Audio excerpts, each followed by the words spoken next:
हलीमा कहती है ऐसा था जैसे बिजलियां दिल पे गिर गई हो और सारी खुशियों में आग लग गई हो, लेकिन फिर भी मैंने खुद को संभाला। मैंने कहा क्यों नहीं, बच्चा लेके तो चलो, कुछ तो मिलेगा। कहती मैं आई जैसी दरवाजे पे दस्तक दी, अंदर से आवाज आई मंदक्कल बाब, कौन के दरवाजे पे? मैंने कहा दाया आई हो। कहा नाम क्या है? कहा मेरा नाम हलीमा है। कहा जैसे इतना कहा है, कहा फिर अंदर आ जाओ, तुम्हारा इंतजार था। हजरत हलीमा अंदर आती है, हजरत आमिना के चेहरे को देखती है, कहती सैयदा बताओ तो सही, ना तुमने कभी मुझे देखा है ना मैंने कभी देखा है, आपको मेरे नाम का कैसे पता, आपने कैसे कहा तुम्हारा इंतजार है? हजरत आमिना कहती है तू नहीं जानती है हलीमा, तू मक्के में बाद में आई है, तेरा पता खुदा ने अर्शों से पहले बता दिया था। सुभान अल्लाह, सुभान अल्लाह। हजरत हलीमा फरमाती किधर है बच्चा? फरमाया वो लेटा है। फरमाती मैं गई हुजूर पालने में लेटे, यानी मैंने आहिस्ता से कपड़ा हटाया, जैसे कपड़ा हटाया चेहरे से कपड़ा सरकाना। कहती है अभी हुजूर ने आंखें नहीं खोली, मैंने हुजूर के सीने पे हाथ रखा। कहती कुर्बान जाऊं महबूब की उन घड़ियों के, कहती जैसे सीने पे हुजूर के हाथ रखा ना, हुजूर ने आंख खोले बगैर ही मुस्कुराना शुरू कर दिया था। गोया हुजूर कह रखे थे हलीमा आ गई हो, तुम्हारा ही इंतजार था। हजरत हलीमा सादिया कहती हुजूर मुस्कुराए ना, मैं बर्दाश्त न कर सकी। कहती मैं झुक गई हुजूर के पालने पे और मैंने हुजूर के माथे को बोसा दिया, हुजूर ने आंखें खोल दी। कहते बस आंखें क्या खोली है, मैं उठाया हुजूर को सीने से लगा के ना खड़ी हो गई। कहा उनका कदम मेरे सीने से लगे ना सारे दुख खत्म हो गए।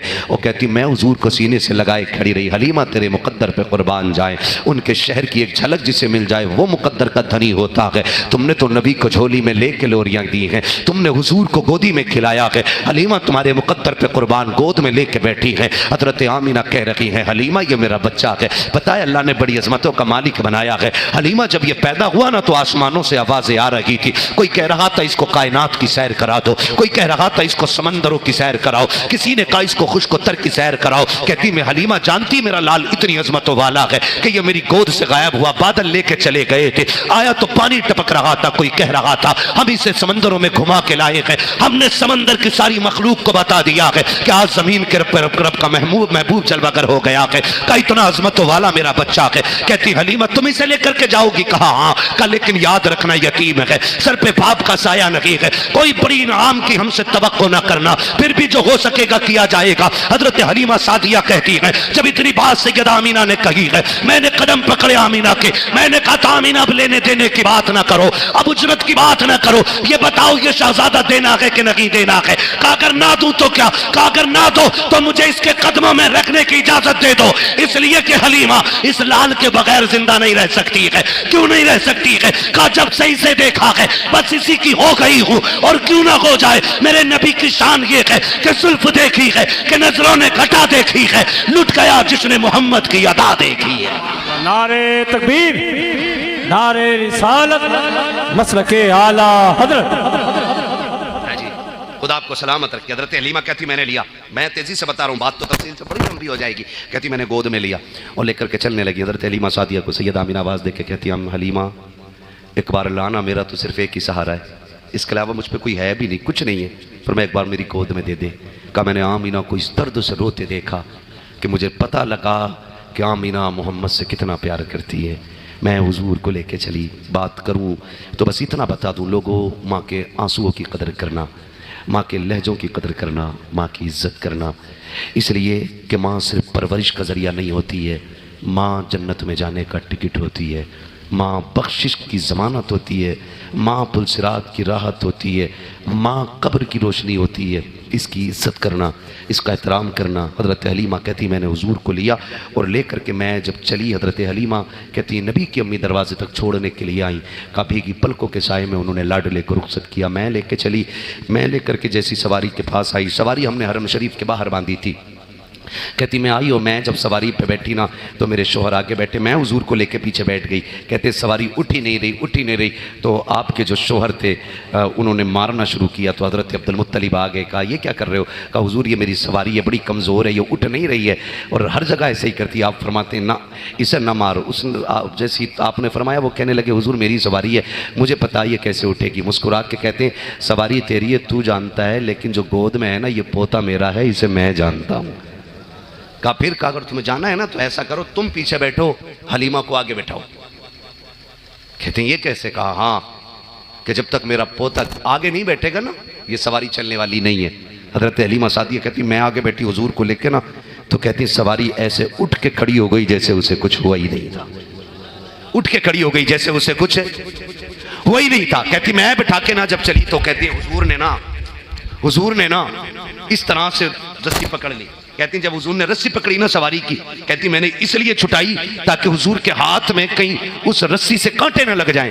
कहती मैंने एक बार छुटाई, हुजूर ने फिर पकड़ ली, फिर छुटाई। कहती जब तीसरी मर्तबा हुजूर ने पकड़ी ना, मैं छुटाने चली तो कहती हुजूर ने इस जलाल से मेरी तरफ देखा कि मैं कांप गई और मेरी हिम्मत ना हो सकी कि मैं उनसे रस्सी छुटा सकूं। कहा यहाँ हुजूर ने पकड़ी, यहाँ मैंने पकड़ रखी थी। कहा फिर जो इशारा किया है अब सवारी हवा से बातें कर रही है। कहा अब पता चला सरकार रस्सी क्यों पकड़े हुए थे। गोया कह रहे थे अम्मी सिर्फ सफर तय नहीं करना है बल्कि जो आगे निकल गए हैं उनसे आगे लेके जाना है। मेरी माँ किसी से पीछे कैसे रह जाए। कहती मैं सरकार को लेकर के चली हूँ, अब सवारी हवा से बातें करती जा रही है, सरकार ने रस्सी थाम रखी है। जब मैं उनसे आगे निकली जो मुझसे पहले जा चुकी थी, उन्होंने कहा था हलीमा क्या मामला है, अब तू इतनी तेज कैसे जा रही है, क्या सवारी बदल दी है। तब मैंने कहा था मैंने सवारी नहीं बल्कि चलाने वाला सवार बदल दिया है। कहा कौन है। कहा जिसको तुम यतीम समझ कर छोड़ आई थी, मैं कुल कायनात का खजाना समझ के उसे झोली में लेके आ गई। अल्लाह अकबर। हज़रत हलीमा सादिया हुजूर को लेकर के अपने घर आई और उनका आना था कि पूरा आलम महकने लग गया। उनके घर की गुर्बत दूर, तंगदस्ती दूर, फाका दूर, सब कुछ खुशहाली में बदल गया, खुशबू में बदल गया, उजालों में बदल गया। आला हज़रत फरमाते वो जो न थे तो कुछ न था, वो जो न हो तो कुछ न हो, जान है वो जहान की, जान है तो मिलाद वाले का वास्ता है। सिर्फ बात याद रखिए लुक़्मे हलाल के खाएंगे इंशाअल्लाह, वादा करते हैं इंशाअल्लाह। नबी का वास्ता है, हलाल खाइए, हराम से बचिए, हराम वाले के यहाँ भी ना खाइए। और उसको भी समझाने की कोशिश करें, जलील करके नहीं, नीचा दिखा के नहीं, बैठा के सुकून से बता दे भाई हम तेरे यहाँ इसलिए नहीं खा रहे हैं कि तेरे घर में वो टुकड़े हैं जो रब को भी पसंद नहीं है और रब के महबूब को भी पसंद नहीं है। ये कोशिश करेंगे इंशाअल्लाह। और जो नौजवान जुआ खेल रहे हैं ना, उनसे मेरी गुजारिश है ना जाओ इधर। बड़े बड़ी नस्लें और ज़मींदारों की ज़मीनें बिक गई, इसने तबाह कर दिया। हम हुजूर के ग़ुलाम हैं, हुजूर के ग़ुलाम है। इस्लाम खुद में नहीं दिखता है, इस्लाम मानने वालों में देखा जाता है। अगर टोपी लगा करके या कुर्ता टोपी वाला या कलमा पढ़ने वाला जुए में बैठता है ना, तो लोग ये नहीं कहते हैं कि 56 का लौंडा वहाँ बैठा था, अच्छन का वहाँ बैठा था। लोग गैर मुस्लिम देख के कहते हैं लो जी ये नबी का कलमा पढ़ने वाले लोग हैं, इनमें जुआरी होते हैं, शराबी होते हैं। ऐसा ना करें, तुम्हारी वजह से हुजूर के दीन पे कोई बात करे, ऐसी ज़िंदगी गुजार के जाओ, लोग तुम्हें देख के कहें यार कितना अच्छा आदमी था कि जब दुनिया से जा रहा है तो लोग फ़ख्र से इसके जनाजे को कांधा दे रहे हैं, है ना। इसलिए नौजवान भी बचे, बच्चे भी बचे, सारी इन चीज़ों से बचे। और बस ये दुआएं मांगे करें अल्लाह से, दे मोहम्मद के लिए, रोज़ी का रहमत के लिए, खाने फजलुल्लाह से, हिस्सा गदा के वास्ते।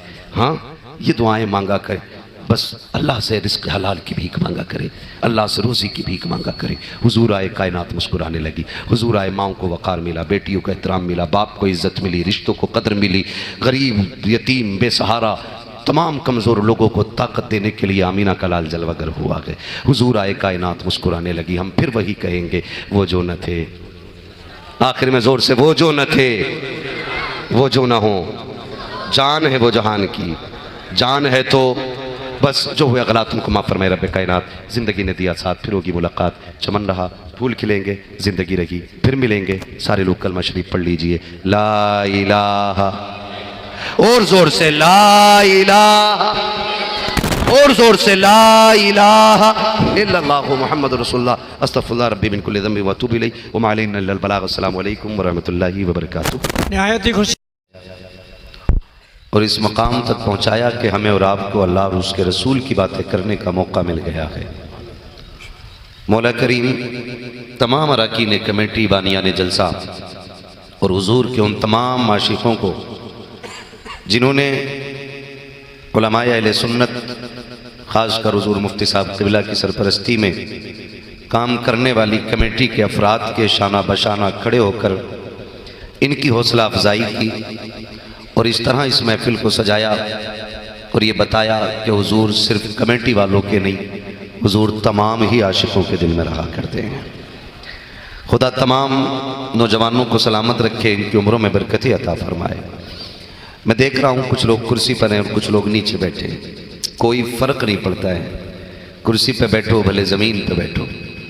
बल्कि मौलाए कायनात हज़रत अली फरमाते हैं कि सबसे बेहतर वो शख्स होता है जो ज़मीन पे बैठता है, क्योंकि ज़मीन पे बैठने वाले को गिरने का डर नहीं रहा करता है।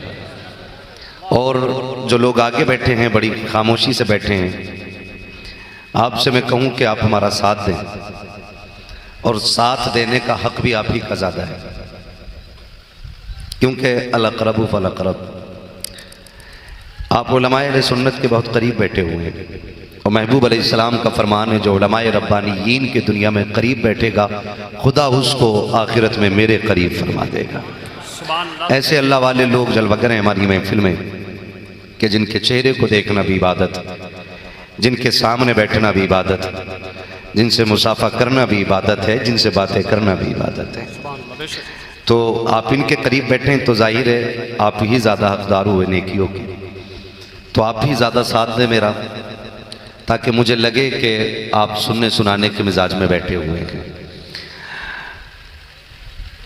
अभी आपने नकीब अहले सुन्नत नाशरे मसलक के आला हज़रत हाफ़िज़ क़ारी महराज रज़ा साहिब क़िबला बरकाती, इनसे बड़े खूबसूरत अंदाज में हुजूर की नात के अशार मुलाहिज़ा फरमाए। उनसे पहले भाई अख्तर परवाज़ साहब क़िबला, बड़ी खूबसूरत आज भी इनकी आवाज़ है, और मैं समझता हूँ कि इतने साल इनको पढ़ते हुए हो गए नात, अभी तक आवाज़ में फ़र्क नहीं आया है। ये इनका कमाल नहीं, ये मेरे सदरुल्लाह फाजिल का कमाल है, ये मुरादाबाद के ताजदार का कमाल है कि उनकी चौखट से मशहूर होने वाला उठने वाला बंदा इंशाअल्लाहुल अज़ीज़ कभी नीचा नहीं हो सकता है। तो आपने बहुत खूबसूरत लबो लहजे में भाई अख्तर परवाज़ साहब को सुना है। थोड़ी देर के लिए मैं भी हाजिर खिदमत हूँ। मुफ्ती साहब का हुक्म, सर आँखों पर अरकान कमेटी की मोहब्बतें, खुदा हम सबको हुजूर के इस 1500वें यौम विलादत की बरकतें नसीब फरमाए। ज़ोर से कह दो आमीन। ये जो सामने वाले लोग हैं ये अपने आप को डिस्प्ले समझ लें। डिस्प्ले जितनी अच्छी होती है मार्केट उतनी अच्छी लगती है, और डिस्प्ले ख़राब होना तो फिर कंपनी का माल भी चाइना का लगने लगता है। ठीक है ना बेटे, इस उम्र में घुटने पकड़ लिए, छोड़ यार, ये घुटने पकड़ने की उम्र नहीं है। ठीक है ना, ज़रा कह दें या रसूल अल्लाह। तक नहीं है ना? हाँ, महराज भाई ने आपसे बुलवा लिया है, तो सोच रहे होंगे सबके बदले का तो बोल चुके हैं, है ना? खैर, सुभान अल्लाह का ताल्लुक दिल से है। मेरे आर मारने से या धक्का देने से आपने बार बार सुभान अल्लाह कहा तो क्या कहा, मैं कोई नतीजा नहीं समझता हूँ। मज़ा तो तब है जब बात यहाँ लगे और सदा सुभान अल्लाह की निकल जाए। हाँ जी, इतनी ज़ोर से सुभान अल्लाह कहो कि पुलिस ना लेके जाए। ज़्यादा डरे हुए लोग तो नहीं। हाँ, मुफ्ती साहब क़िबला जैसी शख्सियत है तो यहाँ डरने का मसला ही क्या है। बहुत हिम्मत है मुफ्ती साहब क़िबला में, मुझे कई सारे वाक़यात इनके याद हैं ऐसे। ठीक है ना, मुझे उम्मीद है आप भी हिम्मत वाले होंगे, है ना? पुलिस का डर तो नहीं है आपको? हाँ, जितने डर के बैठे हैं वो ज़रा कह दें या रसूल अल्लाह।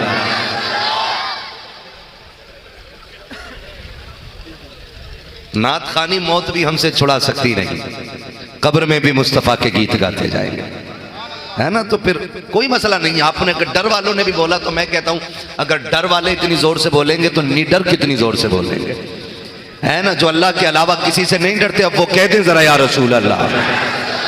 ए भाई ये मोबाइल रख ले मेरे लाल, रात दिन मोबाइलों पे देखा, सामने से देख ले।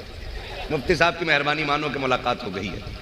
हाँ, हुक्म था इनका, आगे हूं मैं, तो अब जरा जेब में रख लो इसे बाबू। ये सब पे गुनगुने मौजूद हैं। अब ठेला लगाने वाले पे भी आईफोन मिलेगा अब तुम्हें। वो पापड़ी बेचता है ना कंधे पे डंडा रख के, हाँ, वो भी फोन निकाल के कहता कहाँ है, कि फला गाँव में, कि मैं इस गाँव में हूँ। तो ये कोई बड़ी चीज नहीं है। अब ये जेब ही में रहे तो अच्छा है। ठीक है ना? मैं चंद बातें आपसे करूंगा, जरा कह दें या रसूल अल्लाह। सारे सुन्नी लोग बैठे ना, सारे सुन्नी बैठे, हाथ उठाते जरा। मैं नारा लगाऊं, जवाब दे दीजिए, लग जाए कि सुन्नी बैठे हैं। इश्क मोहब्बत, इश्क मोहब्बत। यार सलामत रहो, दिल खुश हो गया। और जोर से इश्क मोहब्बत, इश्क मोहब्बत। क्या बात है ऑपरेटर साहब, इसको चूरन से थोड़ा ऊपर निकालिए और इसको जलसे में लाइए। है ना, सारे सुन्नी बैठे, मेरा इमाम कहता वो जो न थे। क्या बात है, सलामत है। मजा ही तब आता जब मिंबर से ज्यादा नीचे वाले नात पढ़ते हैं। और मैं तो कहता हूं कि हर बंदे को हुजूर की नात याद होनी चाहिए। इधर वाले लोग थोड़े कमजोर लग रहे हैं, कोई बात नहीं है, पोलियो की दवा भी पिलाई जाती है। हाँ, अगर नहीं बोला जा रहा है तो बोल सकते हैं, मेरे सामने वाले बंदे मजबूत हैं, मैं बोल लूंगा बस इन्हें देख के। हुजूर का एक मिसरा भी अगर नात का याद हो जाए ना, उसे वजीफा बना लो, उसे वजीफा बना लो। इसलिए कि जब आप नात पढ़ने के आदी हो जाएंगे तो हुजूर के सना खानों में नाम आ जाएगा। ये जरूरी नहीं है अख्तर परवाज साहब पूरा दीवान पढ़ दें तो यही सना खान होंगे। मौलाना महराज साहब 2-3 नज़में सुनाते हैं तो ये सना खान है। अगर कोई बड़ा शायर पूरी हदायत की बख्शिश पढ़ दे तो सना खान है। मैं कहता हूँ एक मिसरा हुजूर की नात का याद हो जाए और वही वजीफा बन जाए ना, तो इंशाअल्लाह क़यामत में हुजूर के सना खानों में नाम आ जाएगा। कई बार ना नीचे से लोग ना बड़े बड़े अपने आप को होशियार समझते हैं, वो कहते हैं मौलवी तू ही बोल, हमसे क्यों बुलवा रहा है। तो मैं उन पढ़े लिखे जाहिलों को और बेवकूफ़ होशियारों को मशवरा देना चाहता हूं जो उलमा के सामने बोलते हैं। मेरा मशवरा है आपसे, मैंने कहा था ऑपरेटर साहब इसकी जो ये स्पीड है ना, रिपीट की स्पीड ये कम करो। सच में अगर हम ऑपरेटर होते तो माइक भी बहुत अच्छा बजाया करते। रिपीट की स्पीड कम करें, अभी को हल्का कर दें थोड़ा सा, तवज्जो है, बहुत गौर से मेरी बात सुनिएगा। मैंने क्या कहा, बहुत होशियार लोग जो बनते हैं वो कहते हैं मौलवी हमसे क्यों बुलवा रहे हैं। मौलवी तेरा भला चाहता है, अगर मौलवी तेरा भला ना चाहे ना तो तेरे कान में अजान ना पड़े। ये क्या चीज है, अरे भाई ये किसका है ना, मैं क्यों लगाऊंगा इसको यार, मुझे आजादी से बोलने दो। ये गले में घंटियां लटका के नहीं बोला जाता है, इसको रख लो यार, कोई बात नहीं, इधर रख दो, इस पर रख दो, अरे हाथ लग के ना टूट जाए।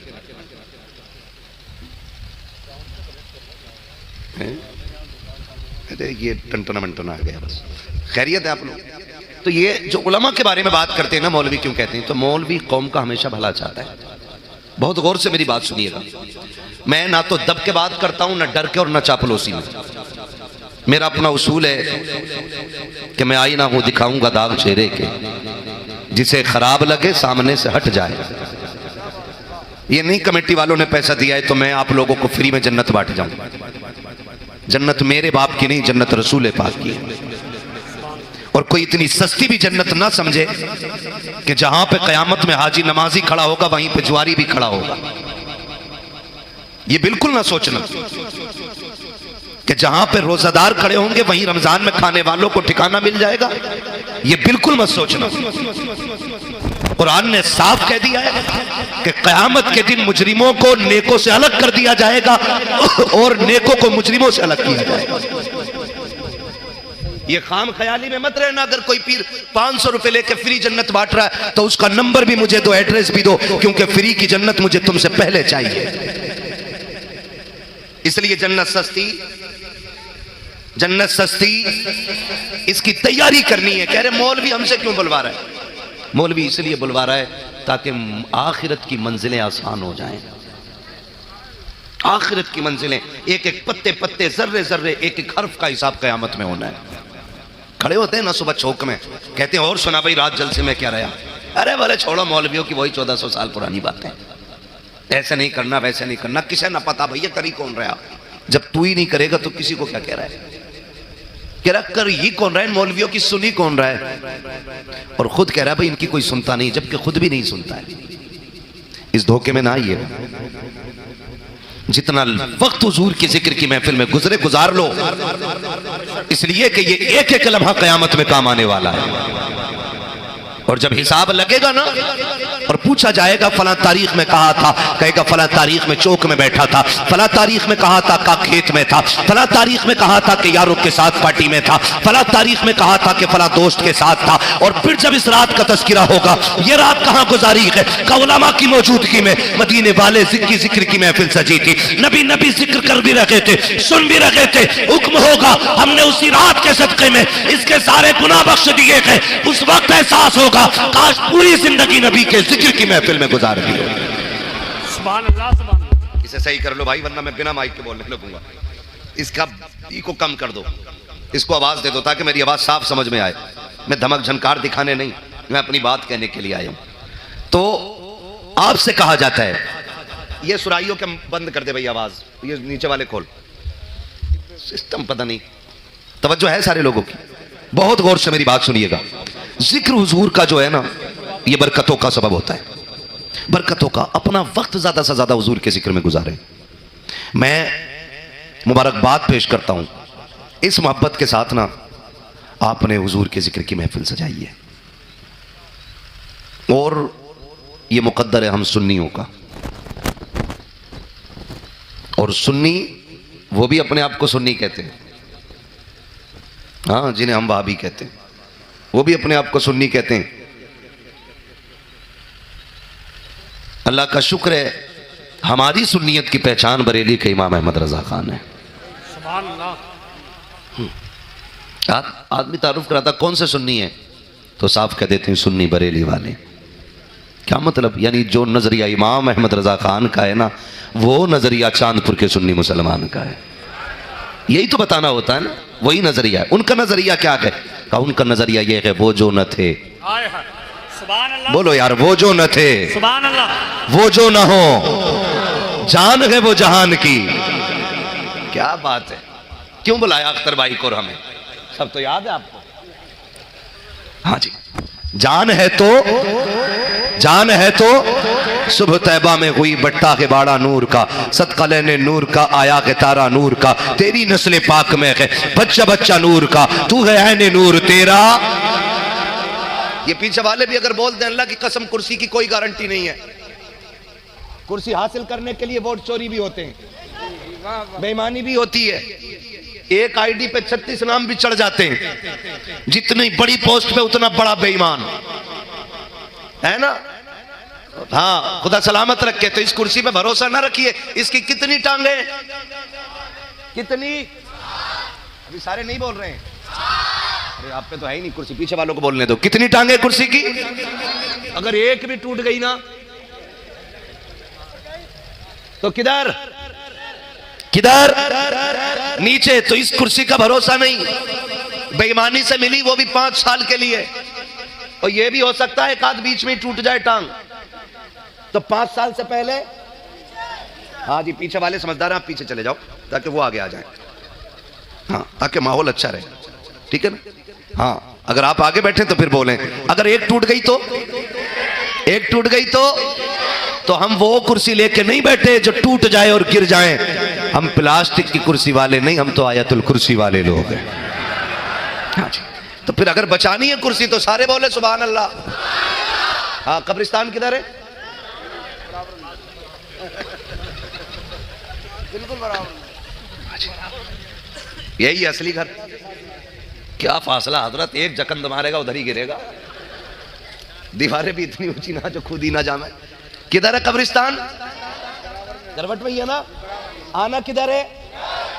हाँ जी, माशाल्लाह, याद रखा करो इसे, यही असल ठिकाना है, यही असल ठिकाना है। एक गांव से जाना हुआ हजरत, तो कब्र पे बैठ के ना ताश खेल ले 4 लड़के।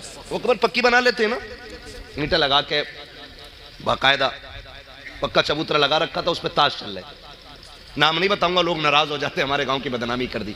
और बेगैरत ना इन कामों से पहले नहीं सोचते, इस पहले नहीं सोचते। जब बदनामी हो रही, भाई हमारे गांव का नाम लिया कैसे?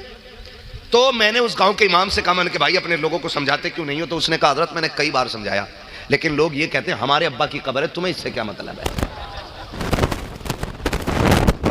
हवाला चाहिए तो आना, एड्रेस भी दूंगा, पता भी बताऊंगा। हाँ, कह रहे हमारे अब्बा की कब्र है, आपको क्या मतलब है? तो ये हालात है। तो अब्बा की कब्र पे ताश खेल रहे हैं। हमारी कौम, अल्लाह माफ करे, बस जिधर जा रही है ना, इसका अल्लाह ही हाफिज है। हाँ, गलत नहीं कह रहा हूं, मौलवियों को तो कह दिया जी ये पुरानी सोचे, इनकी मत सुनो। मगर एक बात याद रखना, जब आखिरी सांस आएगी ना, जो सबसे बड़ी गलती आपको महसूस होगी वो यही होगी कि हमने उलमा से दूरियां क्यों रखी। इस सबसे बड़ी आपकी गलती का एहसास होगा आपको, और ये तब होगा जब आखिरी सांस होगी, अभी नहीं। आखिरी सांस पे आप जिंदा हैं। मैं तो कहता हूँ चांदपुर वालों, ये आपका नसीब है, इतना बड़ा अल्लामा आपकी जमीन पर रहता है, इल्म फजल का मालिक, सुभान अल्लाह। कि जब बड़े बड़े मुफ्ती किसी हवाले पे अटक जाते हैं तब मुफ्ती सुलेमान साहब क़िबला को फोन किया जाता है। नारे तकबीर, नारे रिसालत, मुफ्ती सुलेमान साहिब क़िबला, नारे तकबीर, नारे रिसालत। तो ये आपका मुकद्दर है जी, आपका मुकद्दर है। अगर मुझे फुर्सत मिल जाए, इतना बड़ा अल्लामा मिल जाए, इनके कदमों में बैठ के जिंदगी गुजार दूं, पूरी जिंदगी जूतियां सर पे लेके फिरूं, इसलिए कि तुम नहीं जानते हो ऐसी इज्जतों वाले लोग हर साल हर दिन पैदा नहीं होते हैं, बल्कि सदियों में कोई एक पैदा हुआ करता है, बरसों बरस में कोई एक माँ ऐसे बच्चे को जन्म देती है जो मुस्तफा के दीन का सच्चा वारिस होता है। और फरमाया गया है, याद रखिएगा, इज्जतों वाला वो नहीं होता है जिसके पास दौलत ज्यादा है, अजमतों वाला वो नहीं है जिसके पास बिल्डिंगें ज्यादा है, शान वाला वो नहीं है जिसके पास आगे पीछे लोग सलाम करने वाले हैं। सबसे इज्जत वाला वो होता है जो मुस्तफा के दीन वाला और शरीयत वाला होता है। सुभान अल्लाह, सुभान अल्लाह, सुभान अल्लाह। ये तो आपका मुकद्दर है जी, इतना बड़ा इल्म वाला मिला है, और ये चांदपुर की जमीन है, खुदा सलामत रखे। असर तो दिख रहा है ना मुफ्ती साहब के होने का, और ये भी दिख रहा है चांदपुर में जलसा हो रहा है।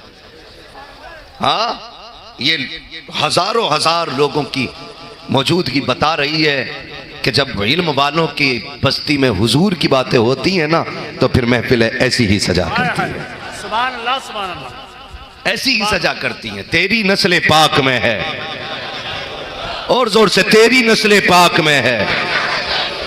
हाँ जी, ये पीछे वाले जो बैठे ना, ये तो भाई लग रहा है ये सोच के बैठे हैं ना कि भाई अपना तो सिस्टम ही नहीं है, मौलवी का मुंह उधर को है और हिस्सा भी इतना ही निकलेगा। आप भी ना इसी में ही बैठे हो, बोल दें जरा या रसूल अल्लाह। हाँ, मैं हुजूर का मिलाद पढ़ना शुरू करूं। मैं चाहता हूं कि हर आशिक ने हुजूर को गोदी में खिलाया है। हलीमा तुम्हारे मुकद्दर पे कुर्बान गोद में लेके बैठी है। हजरत आमीना कह रही हैं, हलीमा ये मेरा बच्चा है। पता है अल्लाह ने बड़ी अजमतों का मालिक बनाया है। हलीमा जब ये पैदा हुआ ना, तो आसमानों से आवाजें आ रही थी। कोई कह रहा था इसको कायनात की सैर करा दो, कोई कह रहा था इसको समंदरों की सैर कराओ, किसी ने कहा इसको खुशकोतर की सैर कराओ। कहती मैं हलीमा जानती मेरा लाल इतनी अजमतों वाला है कि ये मेरी गोद से गायब हुआ, बादल लेके चले गए थे, आया तो पानी टपक रहा था, कोई कह रहा था हम इसे समंदरों में घुमा के लाए हैं। हमने समंदर की सारी मखलूक को बता दिया है कि आज जमीन के रब का महबूब जलवागर हो गया है, का इतना अजमतों वाला मेरा बच्चा है। कहती हलीमा तुम इसे लेकर के जाओगी? कहा हाँ। का लेकिन याद रखना यतीम है, सर पे बाप का साया नहीं है, कोई बड़ी इनाम की हमसे तवक्को ना करना, फिर भी जो हो सकेगा किया जाएगा। हजरत हलीमा सादिया कहती है, जब इतनी बात सैयदा आमीना ने कही है, मैंने कदम पकड़े आमीना के, मैंने कहा था आमीना अब लेने देने की बात ना करो, अब उजरत की बात ना करो, ये बताओ ये शहजादा देना है कि नहीं देना है। सुने, हुजूर मक्के में जलवागर हो रहे, मां सादिया मेरे नबी की रिजाई अम्मी हजरत हलीमा कबीले बनु साद से ताल्लुक रखने वाली है, इसलिए इनको सादिया कहा जाता है। ठीक है जी। हजरत हलीमा कहती मेरे घर में गुर्बत का आलम यह था कि मेरे घर में कई कई दिन के फाके, और कहत साली की वजह से जंगल सूखे, जानवरों के थनों में दूध नहीं। मेरी ऊंट का एक बच्चा था, वो भी भूख की वजह से मर गया क्योंकि उसका पेट न भरा। फरमाती मेरे बच्चों के फाके, मगर कहती हूँ खुदा की कसम जब एक रात सोई ना, तो मेरे ख्वाब में खूबसूरत शक्ल वाला एक बुजुर्ग आया और उसने मुझसे कहा आमीना हलीमा दुख न कर, तेरे दुखों के दिन खत्म हो रहे हैं, अब सुख के दिनों का आगाज होने वाला है। ये हजरत हलीमा सादिया कहती हूँ, कहती मेरा हाथ पकड़ के ना वो एक नहर के पास लाया, ख्वाब बता रही है। कहती मैं ख्वाब नहर पे आई, उसने एक प्याला नहर से भर के दिया, कहती वो प्याला पिया तो मेरे दुख ही खत्म हो गए। फरमाती फिर मेरी आंख खुली, मैंने अपने हाँ कहती फिर उसी ख्वाब में ना वो मुझसे बुजुर्ग कहते हैं हलीमा मुझे पहचाना कौन हूं मैं? कहा नहीं। कहा मैं तेरे सब्र का अज्र हूं, जो तूने मुश्किल में भी रब को याद करना नहीं छोड़ा है। मैं तेरा वो सब्र हूं कि जो तूने रोजे रखे फाके किए, लेकिन हराम हराम, इस पे डट के बोलो सारे, हराम। हाँ समझ रहे ना? हजरत हलीमा कहती हैं कि ये मेरा सब्र है जो मेरा हाथ पकड़ के नहर तक लाया। कहती मैंने सब्र भी ऐसा किया, बच्चे फाके रहते थे लेकिन कभी हराम नहीं लिया, और आज अमीर बनने की खुशी है। शॉर्टकट में मर्सिडीज, बंगले, गाड़ियां, ये सब खड़ी करने की खुशी है। और याद रखना मेरे भाई, मरना है, क्या होना है, बस ये दीवार का फासला ज्यादा दिख रहा है। मौत में और हमारे तुम्हारे बीच में इतना भी फासला नहीं है, इतना भी नहीं है, इतना भी। तुम्हारा साया तुमसे दूर और मौत हमसे तुमसे करीब है। अमीर बनने के लिए कभी हराम, जुआ, ईमानदारी से कह रहे हो, कहता है सुबह को मार दो, चल भैया दो दो हाथ हो जाए। जुआ, सट्टा, शराब, ब्याज। मुझे तो हैरत होती है ना, पूरी बिल्डिंग ब्याज से बना दी और लिख रहा हाजा मिन फजल रब्बी।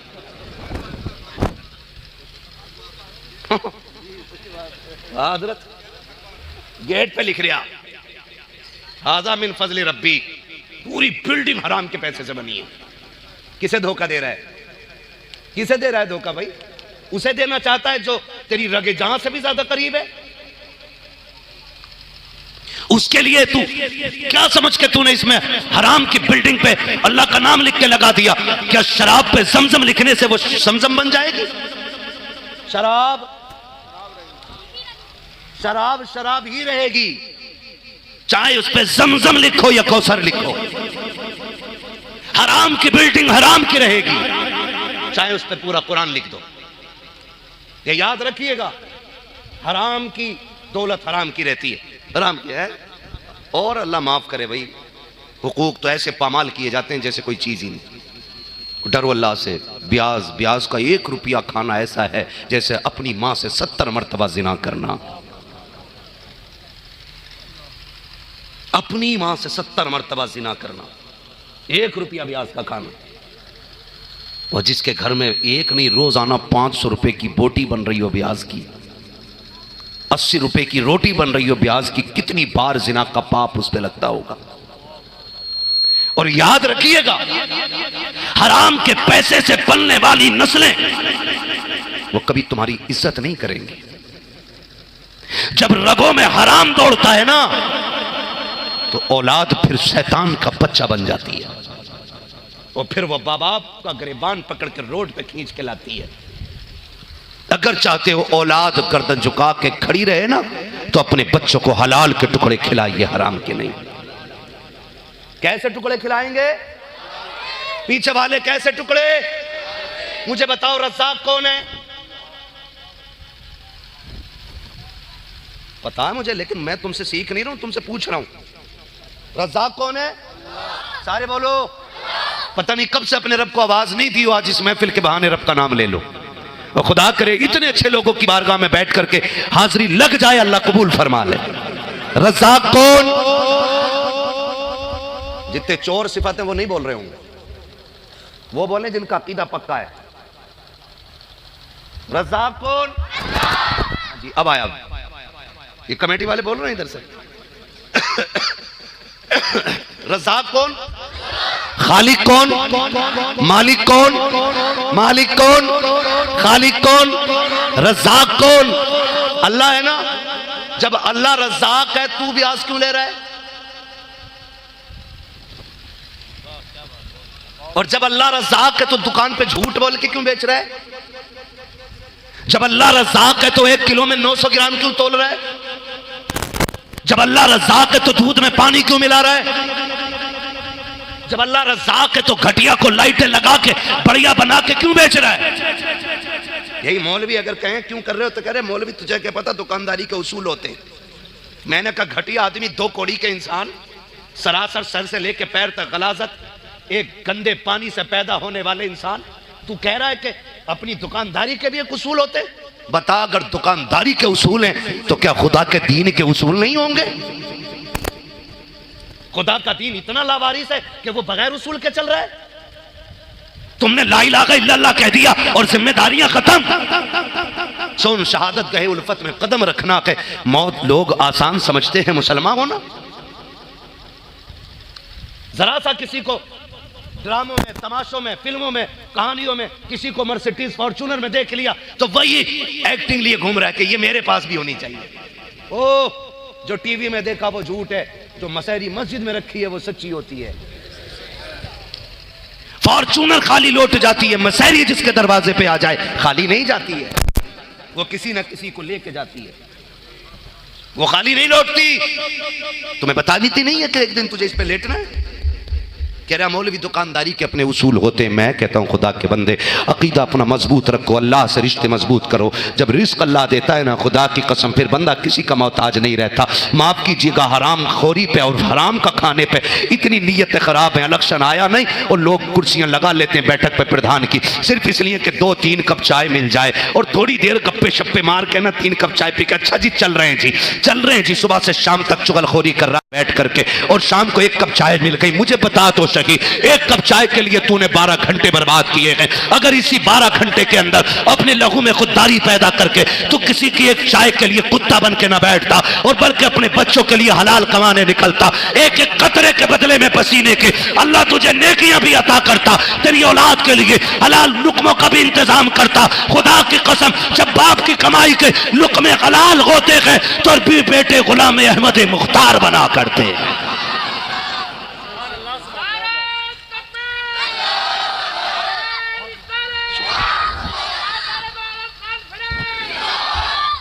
तवज्जो है सारे लोगों की? अबे 8 दिन किसी की बैठक में बैठोगे, 500 रुपए बाजार के लिए तो दे देगा बस। मेरे भाई बताओ, मजदूर तबके से ताल्लुक रखने वाले हम सारे ही मजदूर हैं जी, किसी की मजदूरी कम किसी की ज्यादा है, घर में किसी के पेड़ नहीं लगा पैसे का। तवज्जो है? आप मुझे बताइए, 1 दिन की मजदूरी कम से कम 500 माने है ना जी, और 7 दिन की बोलो, चावल का कट्टा कितने का? नहीं, मैं छोटे वाले की बात कर रहा हूं। 8 दिन में जितने चावल खा ले, कितने के चावल खा लेंगे 10 लोग 8 दिन में? 1500 को मान लो, बचे कितने? डरो मत यार, बोल दो। मैं ना इलेक्शन लड़ता हूं ना लड़ाता हूं, मैं सिर्फ कुछ बताना चाह रहा हूं आपको। कितना? 2000 है ना। बाजार को प्रधान जी ने, नेताजी ने या किसी ने भी अगर आपको 500 रुपए जेब में से निकाल के दे दिए एक बाजार के लिए, 7 दिन में क्या क्या मिला आपको? अगर आप कहीं पे चुगलखोरी ना करके आप बच्चों के लिए हलाल कमाने निकलते तो अल्लाह नस्लों में भी बरकत देता और अल्लाह घर में भी बरकत अता फरमाता। मैंने सरकार ताजुशरिया को हजरत देखा, सरकार ताजुशरिया से लोग मिलने के लिए आते ना, भीड़ लगा लेते। कैसे लोग खड़े? का हुजूर मुसाफा करने के लिए खड़े, तो हजरत फरमाते थे जल्दी करा दो मुसाफा, इनका वक्त ज़ाय ना करो। हजरत कहते थे इनका वक्त ज़ाय ना करो, जल्दी मुसाफा करो। मुसाफा कर लिया, गए लोग, का नहीं हुजूर अब भी खड़े, तो फिर गुस्से में आते थे, फरमाते थे अब क्यों खड़े हो? का हुजूर आपको देखने के लिए। कहने लगे ये कोई कश्मीर की वादियां हैं जो यहाँ तुम नज़ारे देख रहे हो? ये कोई नैनीताल है ये? फरमाते थे यहाँ वक्त ज़ाय न करो, जाओ अपने बच्चों के लिए हलाल रोजी तलाश करो। कहते थे अगर यहाँ खड़े रहोगे तो बच्चों को हलाल रोजी कहां से खिलाओगे? ये होती हैं अल्लाह वालों की बातें। तो अपने बच्चों के लिए हलाल रोजी। और अगली बात करूं ना, दुनिया वाले तो दर्द देते हैं, दर्द दिल की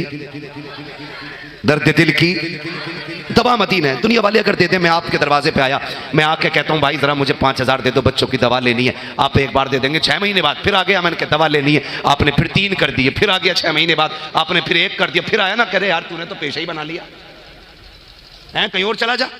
ये बंदे से बंदे की निस्बत की रज़ालत और जिल्लत और रुसवाई है। लेकिन खुदा वो है, जितनी बार बंदा रब से मांगता है अल्लाह उतना ही राजी होता है।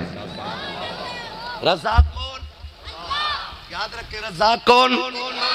फरमाएगा वमन यतवक्कल अलल्लाह फहुवा हस्बुह, जो अल्लाह पे भरोसा रखता है अल्लाह उसके लिए काफी है। अल्लाह उसके लिए, जोर से अल्लाह उसके लिए काफी, अल्लाह उसके लिए। मगर भरोसा तो होना चाहिए ना अल्लाह पे। क्या होना चाहिए? भरोसा। अल्लाह पत्थर में कीड़े को हरी पत्ती अता फरमा देता है। वही है ना रब, वही है ना जो यूनुस को मछली के पेट में सलामत रखे, जो इब्राहीम को आतिश नमरूद में बचा के रखे, जो खलील की कश्ती को जूदी के किनारे लगा दे, वही तो रब है। लेकिन उससे तवक्कुल और भरोसा कितना? भरोसा कितना? बस नाम का भरोसा है। नीयतें कमजोर हो गई हैं, अल्लाह से मांगने के आदी बनी है। अल्लाह से मांगा कीजिए, है ना। मैं भी कार्ड निकाल के दिखाऊं, मेरे पास कई नेताओं के कार्ड पड़े, कई नेताओं के हैं मेरे पर्स में, और कोई बात तो मैं निकाल के दिखा दूंगा, भैया देख संभल के रहिए, मैं फोन कर दूंगा नेताजी। कितना घमंड है हमें, नेताजी से ताल्लुकात है, हमारे पास कार्ड है ये। एक कार्ड मेरे नबी ने अता फरमाया था, और वो कार्ड नमाज हाजत का कार्ड था। फरमाया दुख हो जाए तो किसी दुनिया वाले की चौखट पे मत आना, अल्लाह की चौखट पे आना। मुसल्ला बिछाना, 2 रकात नमाज हाजत पढ़ना और झोली फैला के मैं अपने रब को दिखा के रो देना, कहना मालिक खाली हो गई है। महबूब फरमाते हैं तुझे हाथ उठाने में देर लगेगी, रब को देने में देर नहीं लगेगी। सुभान अल्लाह। रब को देने में देर। कह रहा मौलाना तुम्हें क्या पता, दुकानदारी के अपने उसूल होते हैं। एक बंदे ने ना दुकान लगा ली अंदर, तो दूसरा जाके कह रहा ओ यहाँ दुकान रखी है, यहाँ चलेगी नहीं। कहा क्यों? कहा यहाँ ग्राहक आ गई नहीं कोई। उसने एक सीधी सी बात कही, बोले बताइए यहाँ मौत का फरिश्ता आ सकता है कि नहीं? उसने कहा वो तो 7 तालों में पहुंच जाएगा। कहा उसे कौन भेजता? कहा अल्लाह। कहा फिर रिज्क के फरिश्ते को कौन भेजता? कहा अल्लाह। कहा जब मौत का फरिश्ता आ सकता है तो फिर रोजी बांटने वाला फरिश्ता क्यों नहीं आ सकता है ना? तो मांगेंगे किससे और किसके सदके में मांगेंगे? जोर से किसके सदके में? हुजूर के सदके में। मेरा इमाम कहता वही रब है जिसने तुझको, हमें भीख मांगने को, तुझे हम्द है खुदाया। किसके सदके में मांगना है? हराम ना खाइए। हराम, मैं बच्चों से कहूंगा अगर तुम्हारा बाप हराम कमाता है ना तो बाप का खाना कमाया हुआ छोड़ दो। बैठे मुफ्ती साहब क़िबला, हमारे पूरे इलाके नहीं पूरे जिला मुरादाबाद की शान है। गलत कहूं तो मिंबर से उतार के फेंक दो। नाजायज बातों में तो माँ बाप की भी फर्मा बरदारी का हुक्म नहीं है। अगर आपका बाप हराम कमा के लाता ना, लात मार दो उस खाने को।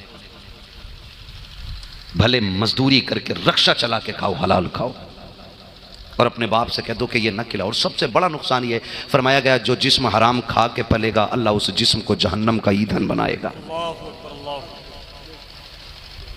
क्या बनेगा जहन्नम का? जोर से क्या बनेगा जहन्नम का? ईंधन बनेगा। तो हराम खा के जहन्नम में जाना है? बोलो नहीं ना। और हराम का मसला इतना आसान भी नहीं है। किसी का हक मारा है, चुराया है या छीना है तो खाली तौबा से माफ नहीं होना है, जब तक वापस न कर दो या जिसका लिया है उससे माफी न मांग लो। समझ रहे ये बात? तो इतनी आसानी से इसकी तौबा भी नहीं है। और हम क्या करते? हाजी तौबा ही तौबा, जी तौबा कर ली, ले भाई ले कर ली तौबा। ये तौबा तो रोटी खाने से आसान हो गई।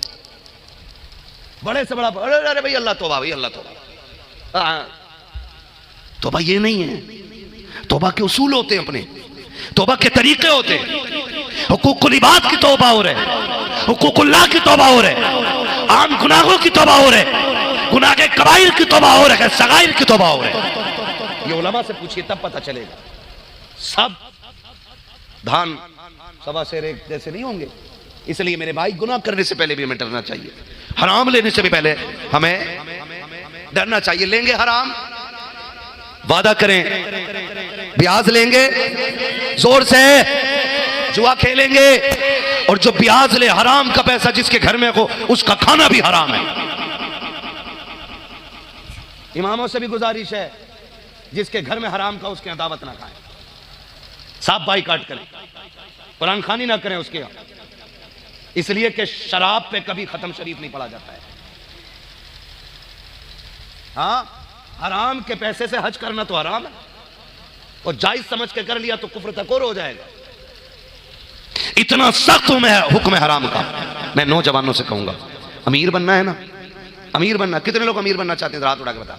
अरे वजीफा देके जा रहा हूं, वजीफा, तावीज नहीं है मेरे पास। हाँ, एक तावीज दे रहा हूं मैं। कितने लोग अमीर बनना चाहते हैं? ठीक है, रहने तो बहुत कम अमीर बनना चाहते हैं। अब वो लोग हाथ उठा लें कि जिन्हों कुरान आता है, सलामत रहें। कुरान, मुफ्ती साहब क़िबला बैठे हैं, अमीर बनना चाहते हो, कुरान पाक में एक सूरत है सूरह वाक़िया, मगरिब और ईशा के बीच रोजाना पाबंदी से उसे 1 मरतबा पढ़ो। कुरान पाक बंद करो, वहीं बैठे बैठे हाथ उठा के कहो मौला जो तिलावत मैंने की है ना, इस तिलावत के सदक़े में अल्लाह मेरे रिज़्क़ में बरकत अता फरमा दे। अल्लाह इतना देगा कि ज़कात का हिसाब लगाते लगाते थक जाया करोगे। तुम्हारे पास कमी कुछ नहीं रखी, अल्लाह कमी कुछ रखी नहीं है, लेकिन अल्लाह से नहीं लेगा, बंदे से जाके लेगा। कुछ तो इतने बेगैरत है, आंख खुली और जो आंख में खोलते कुल्ली कर रहा जाके प्रधान के ऐसे बैठ जा, कौए के जरिए चाय ना बनी, हराम की है ना। निकलो इन चीजों से ना, नस्लें बर्बाद हो जाएंगी, नस्लें। रिज़्क़ हलाल तलाश करें। और नौजवानों से गुजारिश है, सुनो भाई, गरीब होना ऐब नहीं होता, हराम की खाने वाला ऐब होता है। कौन ऐब? हराम का खाना ये ऐब है, गुर्बत की चटनी खाना ऐब नहीं है। अगर आपके बाप ने ना रक्षा चला के आपको पाला है, आपके बाप ने अगर मजदूरी करके आपको पाला है, कभी थक के आया करे ना तो वो शाम को बैठा करो, कभी उसके तलवे दबाया करो, कभी उसके कंधे दबाया करो, बैठ के कहा करो अब्बा तूने ओवर टाइम ड्यूटी की है, तेरा एहसान है कि तू हमें हलाल के लुक़्मे खिलाता रहा है। अब्बा तेरा वो है जिसके सर पे बाप का साया नहीं है। गुर्बत का दौर बच्चा